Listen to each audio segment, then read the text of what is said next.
Hello friends, അസ്സലാമു അലൈക്കും. അപ്പോൾ ഇന്ന് ഞാൻ ചെമ്മീനെ കൊണ്ട് വളരെ എളുപ്പത്തിൽ ഉണ്ടാക്കാൻ പറ്റിയ ഒരു ഈവനിങ് സ്നാക്കായിട്ടാണ് വന്നിരിക്കുന്നത്. ആദ്യമായിട്ട് എൻ്റെ ചാനൽ കാണുന്നവർ സബ്സ്ക്രൈബ് ചെയ്യണേ. കൂടെയുള്ള ബെല്ലൈക്കൺ ക്ലിക്ക് ചെയ്താൽ എൻ്റെ എല്ലാ നോട്ടിഫിക്കേഷനും നിങ്ങളുടെ ഫോണിൽ ലഭിക്കുന്നതാണ്.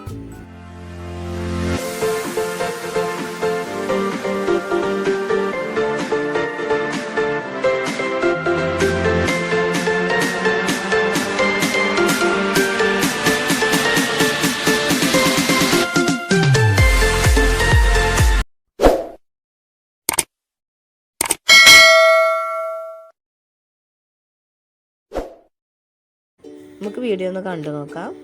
അതിനായി ഞാനിവിടെ ഒരു കപ്പ് തേങ്ങ ചിരവിയെടുത്തിട്ടുണ്ട്. അതിലേക്ക് ഒരു കപ്പ് ബ്രെഡ് പൊടി ഇട്ട് കൊടുക്കാം. അത് ഇതേപോലെ മിക്സ് ആക്കിയതിന് ശേഷം തേങ്ങയും ബ്രെഡ് പൊടിയും മിക്സ് ആക്കിയതിന് ശേഷം നമുക്ക് കുറച്ച് കാശ്മീരി ചില്ലി പൗഡർ ഇട്ട് കൊടുക്കാം.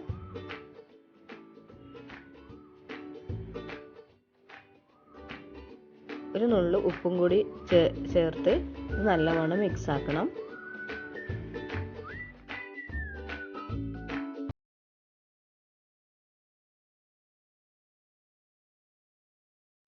ഇത് ഞാൻ ഒരു കപ്പ് മൈദയും ഒരു മുട്ടയും ഒരു ടീസ്പൂൺ മുളക് പൊടിയും ഒരു ടീസ്പൂൺ ബേക്കിംഗ് പൗഡറും ഒരു നുള്ളു ഉപ്പും കൂടി ചേർത്ത് മിക്സ് ആക്കി എടുത്തതാണ്.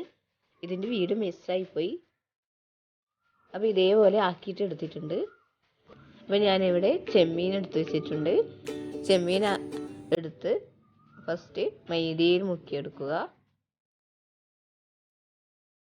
എന്നിട്ട് ഞാൻ നേരത്തെ ഉണ്ടാക്കി വെച്ച ബാറ്ററിലേക്ക് ചെമ്മീൻ ഇട്ട് കൊടുക്കാം. അത് നല്ലവണ്ണം മിക്സ് ആക്കിയതിന് ശേഷം അത് നേരത്തെ ഞാൻ ഉണ്ടാക്കി വെച്ച ബ്രെഡ് പൊടിയും തേങ്ങയും ഇട്ട് വെച്ച മിക്സറിലേക്ക് നമുക്ക് ചെമ്മീൻ ഇട്ട് കൊടുക്കാം.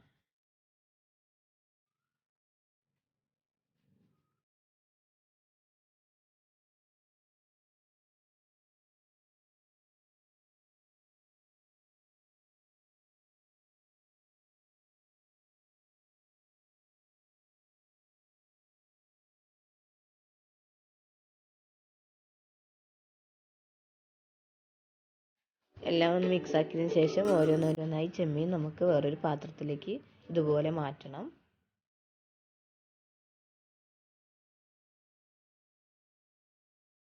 ഞാൻ എല്ലാം അതുപോലെ ആക്കി വെച്ചിട്ടുണ്ട്. ഇത് അരമണിക്കൂർ ഫ്രിഡ്ജിൽ വെക്കണം സെറ്റാവാൻ. നമ്മൾ അരമണിക്കൂറായി. അതിന് ശേഷം നമ്മൾ പാൻ ചൂടാക്കി അതിലേക്ക് ചെമ്മീൻ മുങ്ങത്തക്ക വിധം എണ്ണ ഒഴിച്ചു കൊടുക്കണം. എണ്ണ ചൂടായതിനു ശേഷം ഓരോന്നോരോന്നായി നമുക്ക് ചെമ്മീൻ ഇട്ട് കൊടുത്ത് ഫ്രൈ ചെയ്തിട്ട് എടുക്കാം.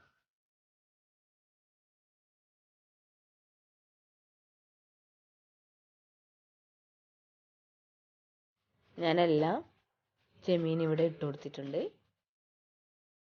ഇത് നമുക്ക് ബ്രൗൺ കളറാകുന്നത് വരെ രണ്ട് സൈഡും ബ്രൗൺ കളറാകുന്നത് വരെ ഫ്രൈ ചെയ്യണം. ഞാൻ മറിച്ചിട്ട് കൊടുത്തിട്ടുണ്ട്. രണ്ട് സൈഡും ബ്രൗൺ കളറായിട്ട് ആയിട്ടുണ്ട്. നമുക്ക് പാനിൽ നിന്ന് മാറ്റാം. നല്ല ടേസ്റ്റാണ്. വൈകുന്നേരം ചായൻ്റെ കൂടെ കഴിക്കാൻ നല്ല ടേസ്റ്റാണ്. എല്ലാവർക്കും ഇഷ്ടപ്പെടുന്ന ഒരു റെസിപ്പിയാണ്. കുട്ടികൾക്ക് പ്രത്യേകിച്ച് ഇഷ്ടപ്പെടും. എൻ്റെ വീഡിയോ ഇഷ്ടപ്പെട്ടവർ ലൈക്ക് ചെയ്യണേ, ഷെയർ ചെയ്യണേ. സബ്സ്ക്രൈബ് ചെയ്യാത്തവരുണ്ടെങ്കിൽ സബ്സ്ക്രൈബും ചെയ്യണേ. അസ്സലാമു അലൈക്കും.